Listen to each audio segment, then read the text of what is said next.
Olá pessoal, tudo bem? Meu nome é Samuel Dalelaste, sou médico e esse é o nosso canal aqui no YouTube para discutirmos temas relacionados à saúde, bem-estar e qualidade de vida. Bom, tema de hoje, refrigerantes. Uma coisa que eu acho até que eu nem deveria vir aqui falar para vocês, né? Porque tem coisas que são tão óbvias, mas tão óbvias, que eu não preciso vir aqui fazer um vídeo sobre cocaína, heroína, êxtase, crack, açúcar e refrigerante.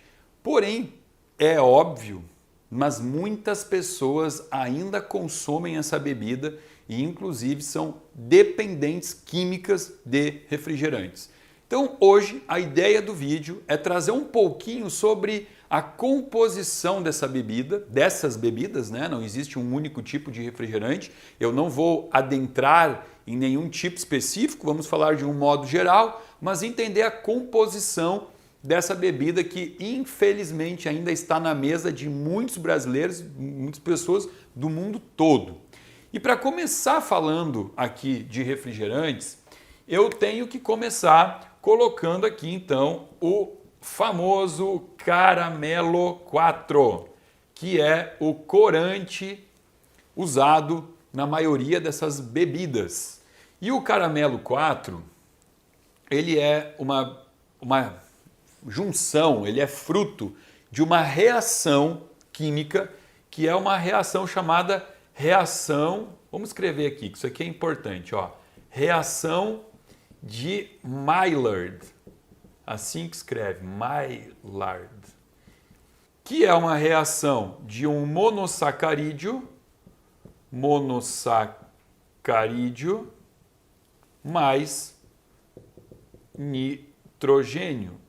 E aqui eu tenho então o processo de caramelização, né? Por isso que chama Caramelo 4, então, que é uma reação no açúcar, no monossacarídeo, que é chamado de reação de Maillard e que vai gerar o processo de caramelização. Esse processo de caramelização, para eu chegar até o Caramelo 4, ele vai formar uma substância chamada metilimidazol, que é também 4-metil-imidazol, ou chamado de 4-mei. Também é conhecido como 4-mei. Então vamos lá. Para eu chegar ao Caramelo 4, eu preciso fazer uma reação que gera como produto final 4-metil-imidazol. Samuel, por que você está falando desses nomes feios? O que eu tenho que saber disso? O que você tem que saber é o seguinte, no fígado existe um complexo, vamos desenhar o fígado aqui, existe um complexo chamado de complexo citocromo P450, que é um complexo enzimático que trabalha a favor do fígado, promovendo detoxificação hepática. Muito importante esse complexo aqui, tá? É um complexo que nós nascemos com ele, tem funções fisiológicas e necessárias para sobrevivência. Acontece que a 4-mei, ela inibe este complexo. Totalmente? Não. Mas ela diminui a resposta do complexo citocromo P450, fazendo com que eu tenha uma diminuição no meu poder de detoxificação do fígado.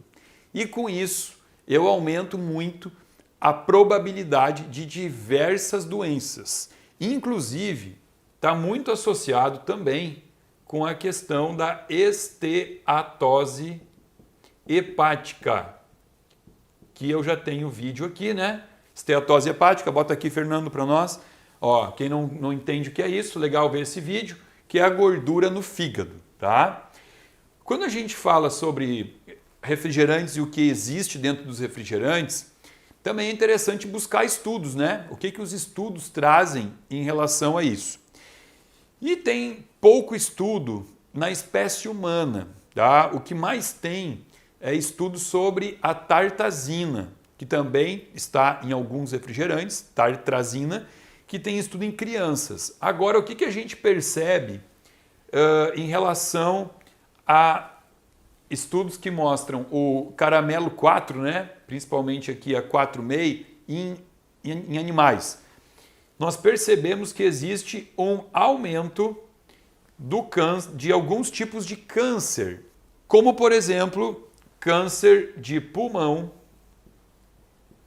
câncer de fígado e câncer de tireoide.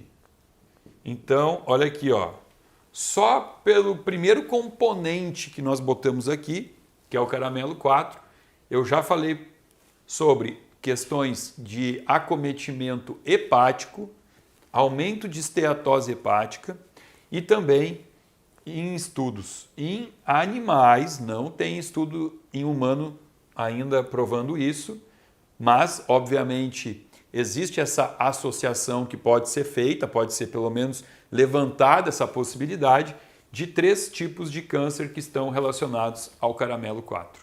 Vamos falar então um pouquinho da tartrazina, que não é exclusivo de refrigerante, aliás, nem o caramelo 4. Caramelo 4 você vai encontrar em sorvetes, em diversos produtos industrializados, né?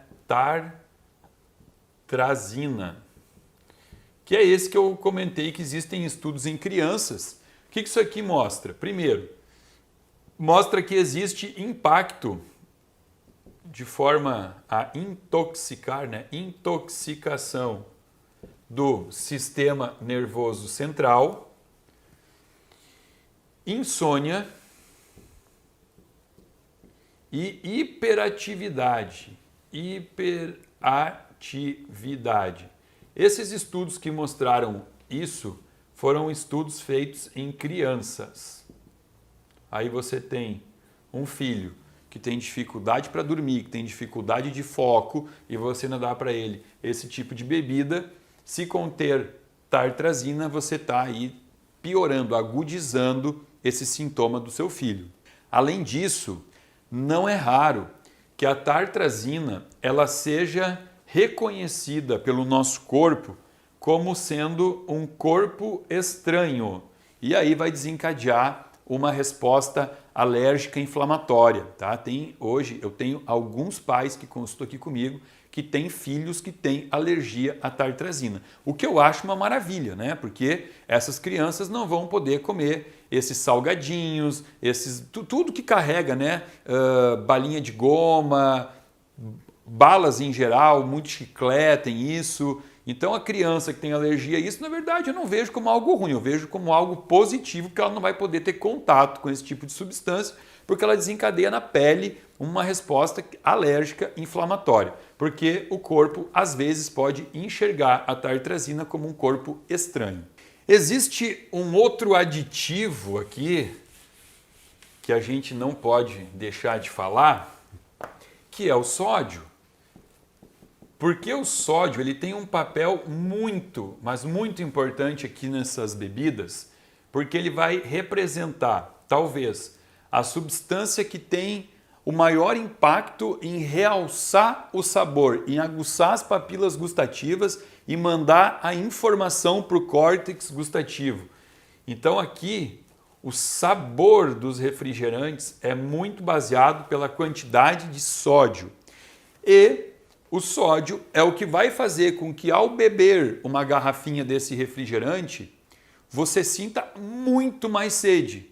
Mas é incrível porque não é uma sede de água, né? A pessoa já está, de certa forma, viciada nisso aqui, então ela sente mais sede e ela já começa a mentalizar aquela outra garrafinha já gelada, escorrendo suor por fora, louco para abrir e tomar. E isso faz com que as pessoas consumam litros por dia. Sim, eu tenho pacientes que procuram atendimento que tomam mais de 2 litros de refrigerante por dia. Aí eu pergunto, e de água? Água eu nem tomo.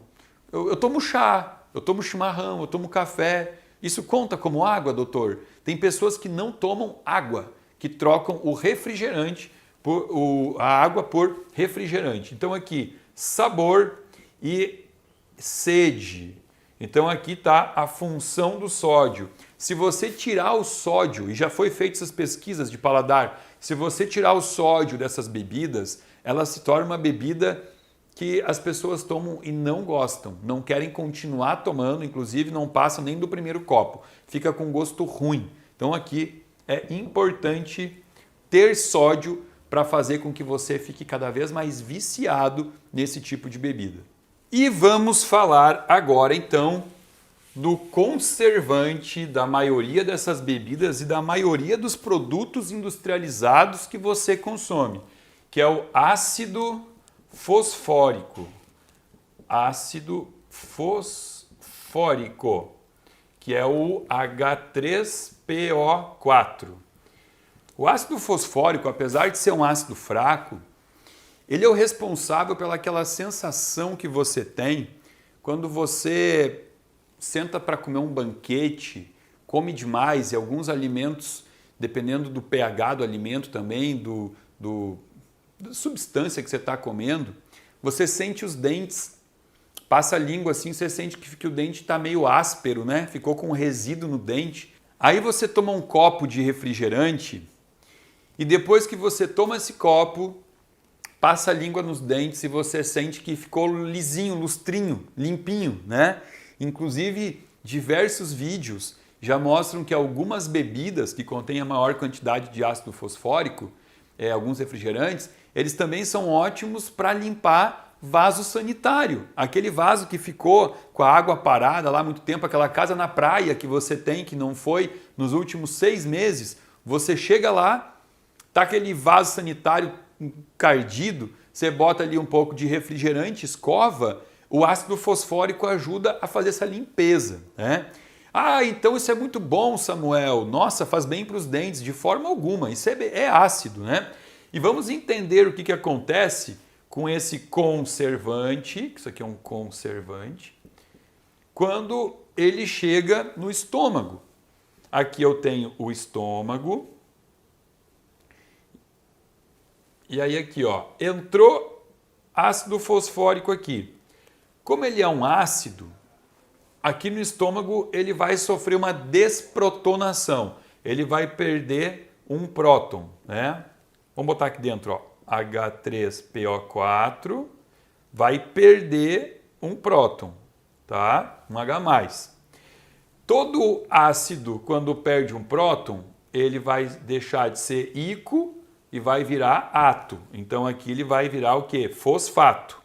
Agora eu não tenho mais um ácido, eu tenho um fosfato. Esse fosfato, ele vai se ligar numa reação de quelação com o cálcio. Então aqui, ó, o fosfato, ele vai ligar no cálcio. E o que é uma reação de quelação? É uma reação que diminui a absorção. Então, quando o fosfato ligou no cálcio, o cálcio tem mais dificuldade de ser absorvido pelo corpo. O que eu tenho aí? Aumento de osteopenia, aumento de osteoporose, né? Perda da densidade óssea. Essa relação também ela funciona ao inverso, né? Quando eu tenho excesso de fosfato, eu uso cálcio para fazer essa quelação do fosfato. Mas enfim, isso é só por curiosidade. O importante é entender que o fosfato que vai vir do ácido fosfórico, ele vai diminuir a absorção do cálcio. E esse H+ aqui, que veio da desprotonação, olha aqui, ó, né? Eu falei para vocês que o H3PO4 liberava um H+, né? Um próton aqui, que é ácido. Esse ácido no estômago, ele vai impedir a formação do ácido clorídrico, porque o estômago entende assim, já está ácido. Se já está ácido, eu não vou formar mais ácido, não vou formar ácido clorídrico. Só que o ácido clorídrico, ele é fundamental para que o pepsinogênio que está no meu estômago se converta em pepsina.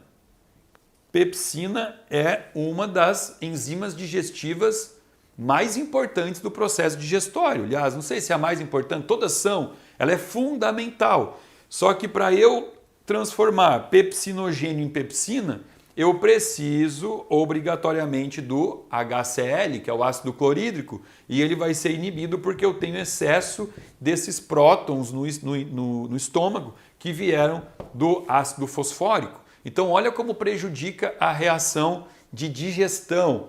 Só que aí tem um detalhe.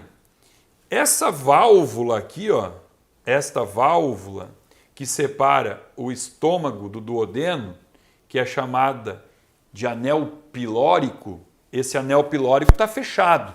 Ele está aqui fechado porque primeiro tem que fazer todo o processo digestivo para depois ele se abrir. E existem alguns fatores que interferem aqui, dizendo quando que o anel pilório vai abrir para a comida ir embora, ir para o intestino ou não. Existe um hormônio chamado colecistoquinina que interfere aqui, mas uma das coisas que interfere diretamente é o pH do estômago. Eu preciso chegar num pH muito ácido, que é um pH que vai ser ditado pelo ácido clorídrico, para que haja essa abertura. E aí o que acontece aqui, ó? Vamos lá, vamos imaginar, eu sou de Porto Alegre aqui, tá? O que acontece no domingo? No mínimo no domingo, né? Tem gente que todo dia senta para comer churrascada, mas domingo é o dia de sentar com calma e comer carne vermelha até não poder mais. E aí vai jogando carne, jogando carne aqui dentro, ok? Bom, jogou carne e aí, por tanto excesso de carne, o estômago não consegue fazer esse processo digestivo, porque é muita carne, né? Não consegue chegar na acidez ideal. Aí depois de comer lá 700 gramas, 1 quilo de carne, tá com a barriga cheia, fica aquela sensação de empachamento, fica aquela sensação de que, né, não está indo embora a comida. Aí o que vai acontecer? É a hora de tomar aquele refrigerante. A pessoa olha para aquele refrigerante bem gelado e joga para dentro. Por quê? Porque quando o refrigerante entrar aqui, com ácido fosfórico, ele vai acidificar e vai abrir o esfíncter do piloro. Vai abrir. E agora que abriu, isso aqui vai pegar toda aquela carne que estava aqui dentro e vai empurrar como se isso aqui fosse um parto por fórceps. Abriu assim para aquela carne toda não hidrolisada, não digerida ir embora para o intestino. E aí o que vai acontecer? Carne no intestino não digerida vai putreficar, vai gerar aminas biogênicas, vai começar um processo de desbiose, de neurotoxicidade, né? Então muitas pessoas associam os refrigerantes a bebidas digestivas, porque ajuda a esvaziar o estômago, mas não é feito por melhorar a digestão, simplesmente esvazia o estômago e joga a comida de qualquer jeito para frente. Então isso não é inteligente, tá? Obviamente que eu também não posso deixar de falar aqui sobre a questão do açúcar, porque eu falei de todos os componentes e não falei do açúcar, que não é algo que vai estar em todas as bebidas, né? Porque existem as versões zero, light, diet. As versões normais contêm muito açúcar, uma quantidade enorme de açúcar, muito mais do que é o aceito pela diretriz da Organização Mundial da Saúde. As bebidas que são na versão sugar free, então muitas delas vão trazer o aspartame, que é um problema também. O aspartame é um adoçante químico que tem alguns estudos já associando a neurotoxicidade. E aí você tem que escolher, né? O que você quer? Você quer tomar uma bebida que leve ao câncer ou uma bebida que leve ao Alzheimer, né? Então, na verdade, o melhor é escolher tomar água. Porque a principal forma de adoçar aqui, ainda por cima, como se não bastasse, é o xarope de milho, que é altamente doce, né? O xarope de milho é muito doce e que também está associado com a gordura no fígado, com a esteatose hepática. Então aqui, ó, já falei de dois componentes que levam ao aumento da gordura no fígado. Aqui é interessante também entender que teve, eu acho que um ano e pouco, 2 anos atrás, teve uma marca que tentou lançar uma bebida, um refrigerante, com estévia, adoçado com estévia. E a estévia é uma forma de adoçante saudável, que é o esteviol, né? E não deu muito certo, por quê? Porque a estévia ela é um adoçante utilizado por pessoas que realmente buscam saúde, né? Pessoas que se importam, que estudam, que têm essa preocupação. Quando precisam usar algum adoçante, vão usar estévia. Só que essas mesmas pessoas que se preocupam com saúde sabem que dentro dessa bebida que tem estévia, tem todo o resto. Tem o caramelo 4, tem o ácido fosfórico. Talvez não saibam os componentes de cor, não saibam os nomes, mas sabem que não é bom. Sabem que não faz bem, que aquilo ali é um acúmulo de substância química. Então acabou que não vendeu, né? Porque as pessoas que procuram saúde iam para um suco de limão natural, iam tomar uma bebida fermentada, uma kombucha, um kefir, qualquer coisa assim, né? Mas não iam para o refrigerante. Bom, gente, como eu disse, isso é um apanhado geral falando dos refrigerantes de uma maneira mais global, sem entrar no mérito de cada bebida, se a bebida é feita com laranja, com uva ou com guaraná, né? Tem diversas modalidades. O importante aqui é vocês entenderem que se porventura tenha ficado alguma dúvida do que eu falei, existe uma forma de corroborar com esse vídeo, na afirmação de que isso não é uma bebida saudável para o corpo humano. Que forma é essa?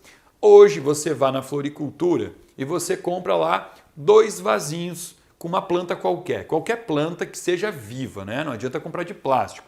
2 plantinhas iguais, de preferência iguais. Leva para casa e uma plantinha você coloca água, rega ela com água todo dia. E a outra plantinha você escolhe qualquer refrigerante do teu gosto, aquele que você gosta de tomar, e você rega essa planta com refrigerante. E depois de alguns dias você dá uma olhada no estado de vitalidade da planta que foi regada com água e o estado de vitalidade da planta que foi regada com refrigerante. E aí você mesmo tire as suas próprias conclusões, qual é o tipo de bebida que você quer cuidar do seu aquário. Porque esse é o nosso aquário e precisamos cuidar dele com água em pH ideal, transformar esse aquário num aquário onde as nossas células sejam banhadas por um pH perfeito para manter a vitalidade, evitando assim doenças. Eu espero que você tenha gostado. Esse é um vídeo meio aterrorizador, né? Eu usei de um tom aqui alarmista, mas é porque realmente eu tenho muito medo dos impactos no corpo desse tipo de bebida. Se você gostou, dá um likezinho. Se você ainda não está inscrito no canal, se inscreva, aciona o sininho e pega esse vídeo e compartilha no grupo da família, principalmente onde tem aqueles parentes que são fissurados por refrigerante. Abaixo desse vídeo tem um link que você pode se inscrever, fazer parte de um grupo VIP de pessoas que recebe semanalmente conteúdo exclusivo e gratuito aqui do meu canal. Meu muito obrigado.